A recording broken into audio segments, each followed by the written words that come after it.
Bueno, cada vez que viajás lo hablamos, ¿no? Te ves con las colectividades de uruguayos que están organizados por el mundo y que impulsan también desde el exterior esta posibilidad de votar, como ocurre en todas partes del mundo, menos en Uruguay. No en todas partes del mundo, No, pero sí en bueno, la gran mayoría de las democracias occidentales y en Sudamérica, los únicos dos países que no reconocen el voto de sus connacionales en el exterior son Surinam y Uruguay. Uruguay, país de derechos, Uruguay que en muchos aspectos ha sido un país de avanzada, bueno, tiene esta rémora que es una gran paradoja, en muchos aspectos una gran incógnita, porque en Uruguay hay estimaciones múltiples, pero el último censo que maneja el Ministerio de Relaciones Exteriores, sin contar, a partir de los registros en los consulados y a partir de los registros locales, es decir, allí no se cuentan los uruguayos que están en forma irregular, pero tampoco se cuentan los uruguayos que tienen doble nacionalidad y que registran. Bueno, ese registro, que es un registro subvaluado, habla de 529.620 uruguayos en el exterior. Yo he viajado, la última vez tuve el gusto de participar en un tribunal de tesis de una destacada académica uruguaya, Fernanda Mora, en la Universidad París 8, que justamente tenía como tema de su tesis la diáspora uruguaya, con un estudio muy completo. Y allí, bueno, en un marco donde quienes evaluábamos éramos de muchos países, justamente se planteaba por qué Uruguay con su historia, un país que se construyó en clave aluvional, un país que tiene un porcentaje muy importante de su población, un país al que le falta población, y esa población uruguaya en el exterior, esos compatriotas que están en el exterior, en primer lugar, tienen una gran conexión con el Uruguay, tienen una edad un promedio de edad bastante más bajo que el de los uruguayos intrafronteras, pero además están vinculados con la aventura uruguaya y quieren estar más vinculados y sienten este no reconocimiento realmente como una afrenta. Como una afrenta. ¿Cómo ves los argumentos que se han utilizado? Por ejemplo, bueno, que no viven acá, que no padecen al gobierno de turno, que no pagan impuestos. Me parecen argumentos, con todo respeto, muy mezquinos y no encuentro otra palabra para referirlos. Y acá hay que hacer una premisa. Esto no es un tema, porque de inmediato sale la clave político-partidaria. No es un tema, por ejemplo, del Frente Amplio, que está buscando votos para ganar. Este es un tema nacional. Yo hablé durante mucho tiempo sobre estos temas con Héctor Gros-Espiel. Y Héctor Gros-Espiel, que supo ser embajador del Uruguay en Francia, por ejemplo, siempre destacaba... Ex canciller de la República en tiempos del gobierno de Lacalle Herrera. Siempre destacaba que en la Constitución el derecho de los uruguayos, estén donde estén, a votar, estaba reconocido. No era reconocer un derecho que no estaba en la Constitución, era que el Estado permitiera, habilitara que ese derecho finalmente se concretara. Aún hoy ese derecho se concreta siempre y cuando... vengan al país. Vengan al país con todo lo que esto significa. Claro.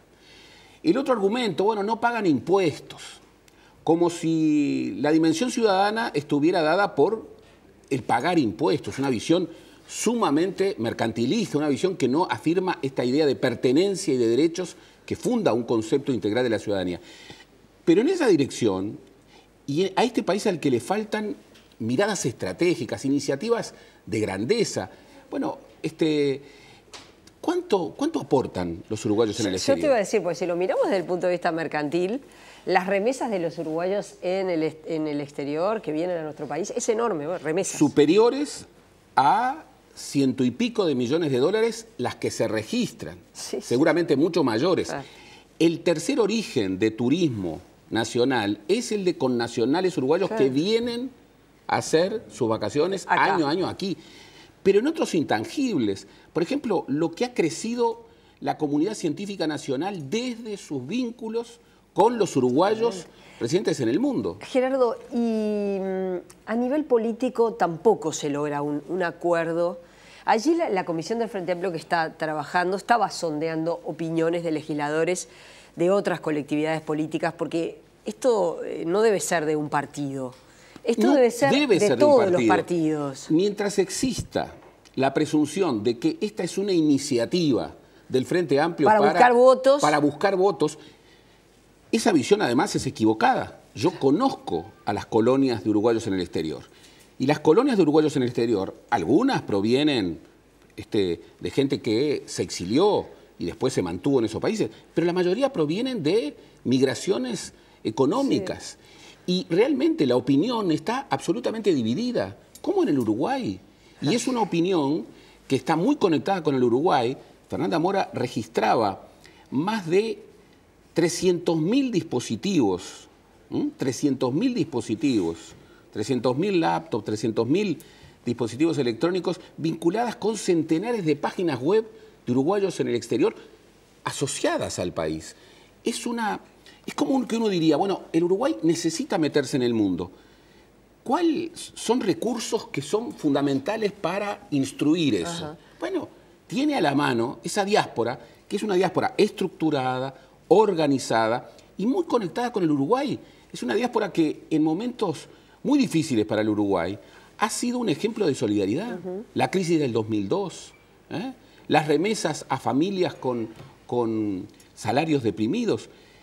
Entonces, como que no se entiende, un país con esta historia, un país con esta realidad, un país que comienza a recibir, y bienvenido, un flujo migratorio latinoamericano, que por otra parte forma parte de un fenómeno del continente. Bueno, una y otra vez se niega no a reconocer, porque ese derecho ya existe, a afirmar la voluntad política de hacer los cambios legales y eventualmente constitucionales para otorgar la efectivización de un derecho que ya tienen. Parece poco creíble. Y, en definitiva, yo creo que forma parte de este país en el que se ha perdido ambición, se ha perdido visión estratégica. Todos decimos, el país es un país que tiene restricciones, que le vienen del mundo. Bueno, también tiene oportunidades que vienen del mundo. Y una de las primeras oportunidades, bueno, justamente reincorporar plenamente. Y la efectivización del voto es algo que los uruguayos en el exterior lo sienten como un derecho, pero al mismo tiempo como una obligación, el estar involucrados en la aventura del país. Bueno, Y además ese estar involucrados, yo lo hablaba con Dillero, ahora embajador uruguayo en Francia, que él me contaba que era algo que le había planteado el presidente de la República, y era intentar captar a los hijos de todos esos colectivos de uruguayos que se fueron, como decías vos, algunos por razones políticas, otros por razones económicas, por distintas razones, y que hoy están teniendo hijos, como generar instancias para que también formen parte de la nación. Hijos y nietos. Exactamente, ya a esta altura, hijos y nietos. Y él decía que esa era una tarea que él se había planteado, ¿verdad? Acercar, encontrar, y bueno, y ni que hablar que el voto sería algo fundamental. Políticamente da la impresión que no hay demasiado consenso y a nivel de la población tampoco. Ni siquiera el voto consular. Bueno, esto último, se han realizado encuestas vinculadas con estos temas, y las encuestas, a pesar de que que dan algunas señales un poco ambiguas en algunos aspectos, cuando se habla del ejercicio del derecho de los connacionales en el exterior, tanto encuestas registradas por en la Cancillería como encuestas desde el ámbito académico y aún desde las empresas de medición de opinión, están dando una opinión pública favorable. Tú hablas de Guillermo Dillero. Dillero, que vivió, claro, actualmente es el embajador uruguayo en Francia, al Uruguay trajo nada menos que el Instituto Pasteur. Claro.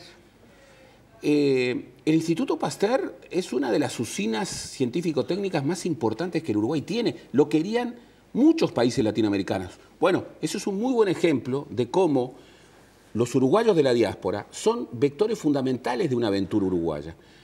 Esta sensación de vacío, de no respuesta, de ninguneo, de no reconocimiento, es una señal que me consta, los uruguayos del exterior sienten como una afrenta, pero al mismo tiempo lo sienten como la pérdida de una gran oportunidad. Allí hay una solidaridad que está disponible y que parece cortarse. Yo me pregunto, ¿cuántos hijos y nietos de estos uruguayos que hoy pugnan por el reconocimiento justo de un derecho que ya tienen y que quieren ejercer, cuántos vínculos se perderán justamente a partir de una señal que es tan negativa como la que estamos dando, y además una señal que es tan singular en el mundo? Estados Unidos lo reconoce, México lo reconoce, toda Sudamérica menos Uruguay y Surinam lo reconocen, Francia lo reconoce, Inglaterra lo reconoce, Israel lo reconoce. Sí, cuando yo te decía Italia todos los países, hablaba de las democracias liberales. Y entonces, el Uruguay, que siempre se ha reivindicado como, bueno, un país de derechos, un país de avanzada en términos de derechos, ¿qué pasa aquí? Sí, ¿Qué oscuridad se oculta en esta visión? Hay como una suerte de si uno lee lo que dice la gente en las redes sociales, ¿no? Hay una suerte de resentimiento con los uruguayos que se fueron. ¿La hay? Yo no sé si la palabra es envidia, mirá lo que te digo, ¿no? Esa fantasía de que te fuiste y que la estás pasando bomba y que yo estoy acá pasándola horrible. Ese resentimiento es fruto del desconocimiento. Si ustedes vieran, ahora se acerca el 25 de agosto, cómo las colonias de uruguayos, algunos de los cuales hace 30 años que se han ido del país, 40 años que se han ido del país, cómo recuperan el calendario nacional, cómo se sienten hermanados desde una dimensión de nación, la solidaridad práctica y las dificultades para el ejercicio de esa solidaridad práctica. Hay y además colonias, no es la vida la estamos pasando bomba porque vivo en el extranjero, no es así. Se sienten desarraigados muchas veces. Incluso estamos viendo una transformación del concepto de ciudadanía, en donde la desterritorialización de la noción de ciudadanía, eso que en el Uruguay tantas veces se afirmó, la forma en que Valle y Ordóñez convocaba a los ciudadanos, muchos de ellos inmigrantes directos, uruguayos todos, vengan de donde vengan, o la forma más cercana en el tiempo de alguien que había vivido ese drama del exilio, como Wilson Ferreira Aldunate, que decía, el Uruguay es una comunidad espiritual. Bueno, desde esas percepciones de grandeza, mirando lejos, mirando desde ideas estratégicas, mirando el mundo, ¿hay razones para que el Uruguay mantenga esta contradicción tan flagrante? Gerardo, vamos a volver una y otra vez con este tema. Vamos a ver cómo evoluciona además la iniciativa legislativa y qué consenso político adquiere. Y pasamos al otro tema que habíamos anunciado y que está vinculado con las repercusiones que ha tenido en nuestro país la reforma laboral en Brasil. El PIT-CNT la rechaza, hay elementos que son acompañados por los empresarios uruguayos que lo ven como positivo. El gobierno uruguayo ha planteado rechazo para esta reforma laboral de Brasil que plantea cambios muy importantes, como es en definitiva la flexibilización laboral, la posibilidad de que los acuerdos entre empresarios y trabajadores estén por encima de los acuerdos nacionales que han sido históricos tanto en Brasil como ocurre en nuestro país. Una reforma laboral profundamente regresiva, de ultraderecha, que junto con una reforma jubilatoria que hiere profundamente los intereses de los jubilados y pensionistas brasileños, junto con el congelamiento de la inversión social por décadas, forma parte y revela de alguna manera el sentido último de, lo que ha sido un golpe parlamentario, de un presidente, el presidente Temer, que ha sobrevivido a denuncias impresionantes de corrupción, porque tiene el respaldo todavía de la mayor parte de los legisladores, dicho sea al pasar, la mayor parte de los cuales están también recurridos por problemas de corrupción. El 95% de los brasileños desaprueba a Temer y está exigiendo el retiro de Temer. Temer con esa deslegitimidad de origen, pero también una deslegitimidad que perdura, impulsa un ajuste terrible, terrible, que significa, bueno, un retroceso en términos de derechos abrumador. Muchos dicen, bueno, atrás de ese golpe blando estaba este ajuste. Claro. Y es por eso que Temer tiene que perdurar hasta fines del 2018, porque este ajuste, después de tantos años en donde había habido redistribución, había habido avance de derechos, este ajuste era necesario para los empresarios brasileños. Profundo error que la historia indicará. No se crece sobre la base contra los derechos de los trabajadores. El Uruguay ha respondido de manera muy correcta. En los marcos del Mercosur no está la posibilidad de que un Estado parte recurra a una ley que, aun cuando esté en desacuerdo absoluto, realiza otro Estado. Pero hay convenios, por ejemplo la Carta Sociolaboral, que establecen restricciones y ciertos mínimos que los países deben cumplir. Esta ley es absolutamente violatoria de la Carta Sociolaboral. ¿Quiere decir entonces que a tu criterio Uruguay no fue invasivo cuando planteó críticas? Para nada. Porque hay quienes dicen, bueno, Uruguay se puede meter, es algo que propuso el Ejecutivo brasileño, aprobó el Parlamento de Brasil, y Uruguay sale allí a decir, estamos en desacuerdo. Para nada. Es más, lo puede hacer en virtud de la reivindicación de la Carta Sociolaboral, pero también puede llevar el tema para una discusión en el marco de los organismos decisorios del Mercosur, porque esta transformación tan regresiva de la condición de los trabajadores obviamente va a impactar en la competitividad intrabloque.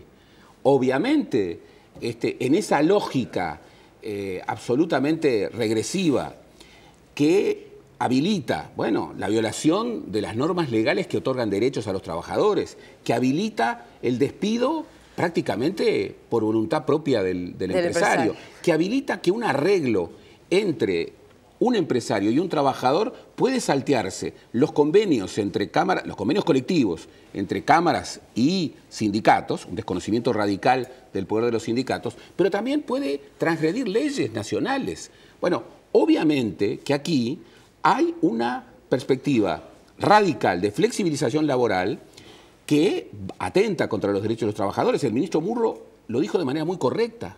Si un acuerdo entre un trabajador y un empresario puede saltearse la ley nacional, el acuerdo sociolaboral del Mercosur, estamos retrocediendo 2 siglos o 3 siglos.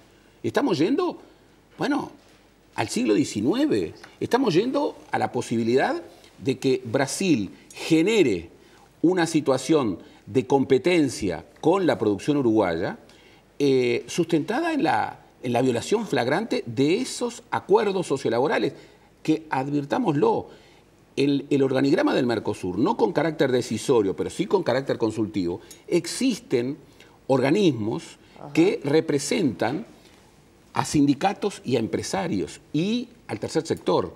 Bueno, esos organismos no han sido convocados. Uruguay tiene todo el derecho de plantear este problema.